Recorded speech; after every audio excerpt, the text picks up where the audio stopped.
இங்கே இந்த வேலைக்காரம்மா கேட்குறாங்க, குக்கரை நீங்களே கழுவி வச்சிட்டிங்களான்னு. ஆமாம், நீலாம் கழுவுனா அதுலேருந்து ஸ்மெல்லே போகாதுன்னு சொன்ன உடனே உங்களுக்கு ஃபேஸ் ஒரு மாதிரி ஆயிடுது. சரி, இங்கே மாப்பு இருந்ததே, நான் துடைக்கணும் எங்கன்னு கேட்டால், அதெல்லாம் தூக்கி குப்பையில் போட்டேன், அதை எடுத்துக்கோன்னு சொல்லி புது மாப்பா காட்டுறாங்க. இவங்களுக்கு ஒன்றுமே புரியல. குழந்தை அழுத உடனே வேலைக்காரம்மா போய் தூக்குறாங்க. அவங்க ஓனரோ வந்துட்டு, நீலாம் ஒன்றும் தூக்க வேணாம், நானே வச்சுக்கிறேன்னு குழந்தைய பிடிங்கிடுறாங்க.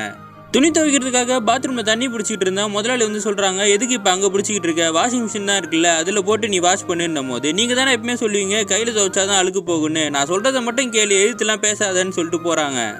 இவங்களும் நான் வீட்டுக்கு கிளம்புறேன்னு சொல்லும் போது முதலாளி சொல்கிறாங்க, இங்கே வா, இந்த பழம்லாம் எடுத்துகிட்டு போ, இல்லைனா அழுகி போயிடும் அப்படின்னு சொல்கிறாங்க. இன்னைக்கு காலையில் தானே வாங்கணும், இதை எடுத்துகிட்டு போக சொல்கிறீங்களே, எதிர்த்து பேசாத, இதை எடுத்துகிட்டு போ அப்படின்னு உடனே முழிச்சிக்கிட்டு இருக்காங்க. நாளைக்கு சம்பளத்தை மறக்காமல் வாங்கிட்டு போன்னு சொல்கிறாங்க.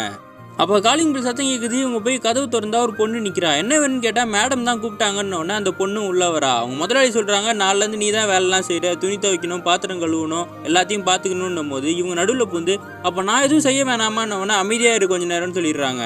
முதலாளி கேட்குறாங்க, நீ ஏன் இன்னும் கிளம்பாமல் நிற்கிறேன்னு. புதுசாக வந்த பொண்ணு கேட்குறா, அப்போ சமையல்லாம் செய்ய வேணாமான்னு கேட்டால், சமையல் மட்டும் நீ பார்க்க வேணாம், அதை இவங்களே பார்த்துப்பாங்கன்னு சொன்னோடனே இவங்களுக்கு கண்ணெல்லாம் கலங்கிடுது. இவங்க கிட்டே போய் சொல்கிறாங்க, நான் மாசமாக இருக்கும் போது உன் வீட்டையே மறந்துட்டு நீ என் கூட தானே இருந்த, நான் உன்னை பார்த்துக்க வேணாமா அப்படின்னு முதலாளி கேட்குறாங்க. அப்போ தான் காட்டுறாங்க, இந்த வேலைக்காரம்மாவும் ப்ரெக்னெண்ட்டாக இருக்காங்க. நீ மாசமாக இருக்கல்ல, நீ என்னை பார்த்துக்கிட்ட மாதிரி நான் உன்னை பார்த்துக்க வேணாமா, இந்த மறக்காமல் இந்த பழத்தை எடுத்துகிட்டு போன்னு கொடுத்த உடனே அவங்க அழுதுகிட்டு இருக்காங்க.